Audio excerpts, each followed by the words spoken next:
हरियाणा में प्राइवेट क्षेत्र में हरियाणा के युवाओं को 75% रोजगार आरक्षण देने पर विरोध शुरू हो गया है। कांग्रेस की छात्र इकाई एनएसयूआई ने इस बिल का विरोध किया है। हरियाणा इकाई के अध्यक्ष दिव्यांशु बुद्धिराजा के अनुसार यह सिर्फ भ्रमित करने वाला बिल है। हरियाणा लेजिस्लेटिव असेंबली 2020 के बिल नंबर 33 में हमारे माननीय डिप्टी सीएम दुष्यंत चौटाला जी ने एक Haryana state employment of local candidate bill 2020 जो पारित किया है। इस बिल के जो मेन उद्देश्य था इस बिल को पारित करने का, जो उस बिल के अंदर बाकायदा लिखित तौर पर लिखा हुआ है, to provide 75% employment of local candidates by employer in state of Haryana,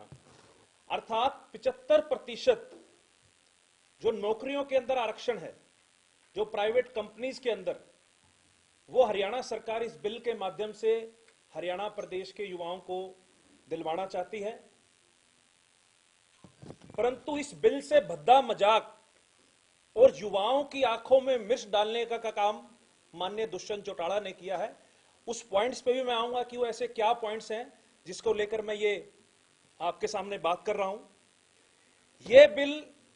हमारी नजर में सिर्फ एक कागजी बिल है, एक सफेद झूठ, एक कोरा झूठ है। और इस बिल को आंध्र प्रदेश में 22 जुलाई 2019 में आंध्र प्रदेश की सरकार ने यह बिल लागू किया था। आंध्र प्रदेश के बिल को एज हरियाणा प्रदेश के अंदर इस बिल को लागू किया। कंपनीज जो रिक्रूटमेंट्स करंटली इस टाइम हरियाणा के अंदर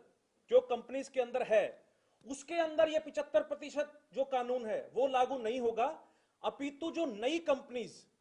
जो आने वाले समय में इस एक्ट के कमेंसमेंट के बाद जो नई कंपनीज आएंगी या जो नई रिक्रूटमेंट्स आएंगी, उनके लिए 75% जो आरक्षण का बिल लागू होगा। इसलिए इस बिल को 75% युवाओं को आरक्षण देने का बिल का नाम गलत है। जबकि यह कानून सिर्फ और सिर्फ प्राइवेट नौकरियों की, जो आगामी प्राइवेट नौकरियां जो प्रदेश के अंदर आएंगी, उसको लेकर यह बिल बनाया गया है। अगर यह बिल भविष्य में स्थापित होने वाली कंपनी व इंडस्ट्री पर लागू होता है, तो मैं सवाल पूछता हूं प्रदेश के उप मुख्यमंत्री दुष्यंत चौटाला से और हरियाणा सरकार से कि वो बताएं कि एक साल के अंदर, एक साल उनकी सरकार को हो चुका है, एक साल के अंदर ऐसे कितने प्राइवेट निवेश वो हरियाणा के अंदर लेके आए, जिसकी प्रोजेक्शन देखते हुए हम मान सकते हैं कि अगले 4 साल में जब तक इनकी सरकार रहेगी, उन 4 सालों में इतना प्राइवेट निवेश या इतनी नई एमएनसीज या इतने नए रोजगार के साधन हरियाणा के अंदर उपलब्ध होंगे। या हरियाणा सरकार ये बताए कि हरियाणा सरकार ने ऐसी कौन सी नई पॉलिसीज जो इंडस्ट्रीज को हरियाणा के अंदर अट्रैक्ट करेगी, जो गुड़गांव, फरीदाबाद, एनसीआर एरियाज में नई इंडस्ट्री स्थापित करेगी या बाकी जिलों में जो नई इंडस्ट्री स्थापित करेगी, ऐसी कौन सी नई इंडस्ट्रियल पॉलिसीज हरियाणा गवर्नमेंट लेके आ रही है। दुष्यंत चौटाला जी इसके ऊपर भी जवाब दें। पिछले एक साल में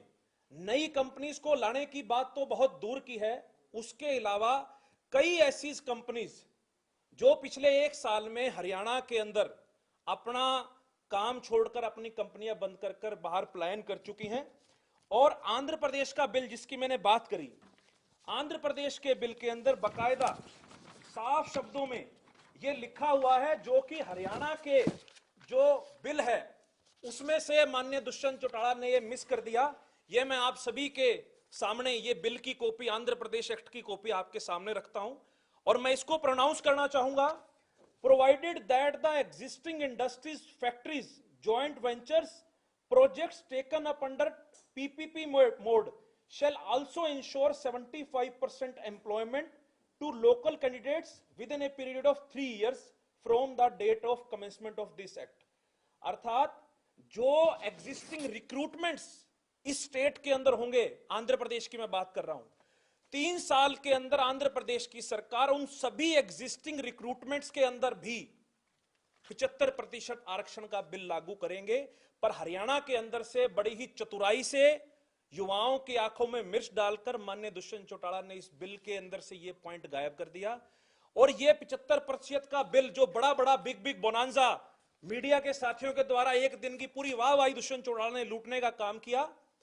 सोशल मीडिया पे इसको ट्रेंड कराया, कहीं ना कहीं एनएसयूआई हरियाणा उनके इस फैसले की, उनके इस बिल की निंदा करती है और इसे हम अपनी तरफ से कोरा झूठ करार देते हैं।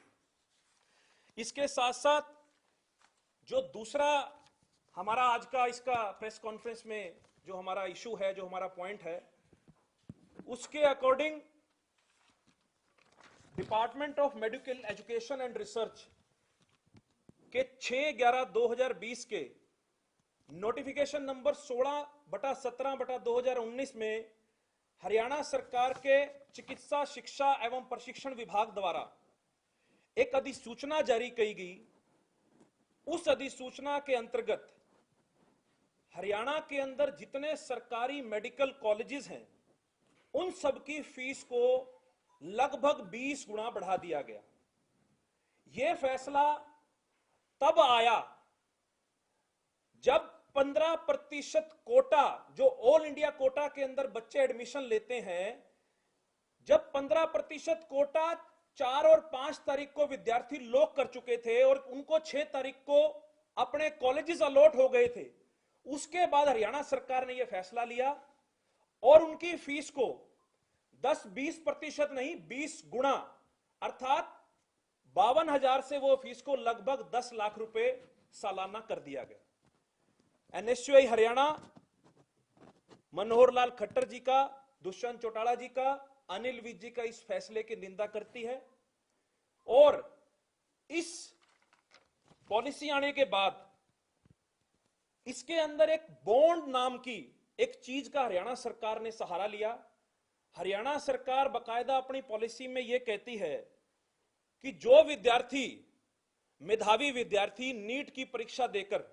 एमबीबीएस में दाखिला लेगा, उसे दाखिले के समय एक 10 लाख रुपए का बॉन्ड अलग से भरना पड़ेगा।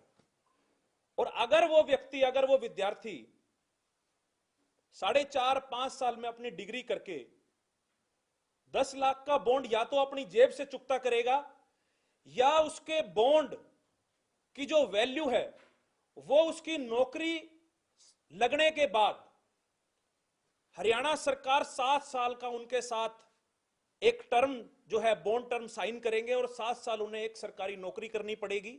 ये 2 स्कीम हरियाणा सरकार लेके आई है। इन स्कीम्स के तहत इसका जो प्रभाव पड़ेगा, जो हरियाणा के अंदर गरीब परिवार का बच्चा है, गरीब परिवार का मेहनती विद्यार्थी है, काबिल विद्यार्थी है, आज उसके पास हरियाणा के अंदर डॉक्टरी करने का कोई इस तरीके का कोई नहीं बचेगा। सिर्फ हरियाणा के अंदर मेडिकल जो सरकारी कॉलेजेस में है, सिर्फ अमीर मां बाप की औलाद, चाहे वो काबिल हो चाहे वो नाकाबिल हो, सिर्फ उन्हें ही वहां पर शिक्षा ग्रहण करने का अवसर मिलेगा।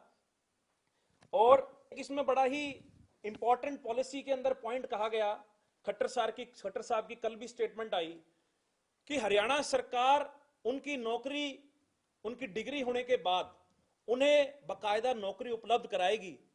परंतु इस चीज की कोई गारंटी हरियाणा सरकार नहीं लेती। मैं आज एमबीबीएस करता हूं,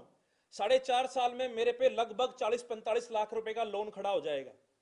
5 साल के बाद जब मैं अपनी डिग्री करके उस कॉलेज से निकलूंगा, इसकी क्या गारंटी मनोहर लाल खट्टर जी लेंगे कि 4.5 साल के बाद मेडिकल ऑफिसर्स की जो रिक्रूटमेंट्स हैं, क्या वो 5 साल के बाद उस हिसाब से निकल पाएंगी? क्योंकि अगर हम पिछली सरकार की प्रणाली देखें तो 2017 में ही कुछ एक पोस्ट आई थी और उसके बाद 2019 में ही मेडिकल ऑफिसर्स की कुछ एक पोस्ट आई हैं, और हर साल हरियाणा के अंदर से लगभग सरकारी और प्राइवेट, अगर मैं इंस्टीट्यूट्स की बात करूं तो लगभग 1500 विद्यार्थी मेडिकल के यहां से पास आउट होते हैं और मुश्किल से 200, 300 और 400 मेडिकल ऑफिसर्स की जो है वो भर्तियां निकलती है। अगर उन 700 विद्यार्थियों में से जो हर साल सरकारी कॉलेजों में दाखिला लेते हैं, अगर उनमें से 100 या 150 विद्यार्थियों को हम 1% मान भी लें कि उनको सरकारी रोजगार प्राप्त हो जाएगा, पर जो बाकी बचे हुए विद्यार्थी हैं वो 5 साल के बाद एमबीबीएस की डिग्री करके अपने कॉलेज से नहीं निकलेगा, वो एक 45 लाख रुपए का लोन अपने गले में डाल के कॉलेज से बाहर निकलेगा। सरकार के इस तुगलकी फरमान का हम बड़ा ही पुरजोर विरोध करते हैं और आने वाले समय में एनएसयूए हरियाणा हर मोर्चे पर, चाहे हमें इसके खिलाफ प्रदर्शन करना पड़े, हम लोग प्रदर्शन भी करेंगे। इसके लिए हम 1-2 दिन में माननीय राज्यपाल जी से भी समय जो मांगेंगे, और राज्यपाल जी के सामने जो हरियाणा के मेडिकल स्टूडेंट्स का इंटरेस्ट, जो मेडिकल की पढ़ाई, जो मेडिकल का स्तर हरियाणा सरकार गिराना चाहती है, उसको लेकर माननीय राज्यपाल जी को भी ज्ञापन देंगे।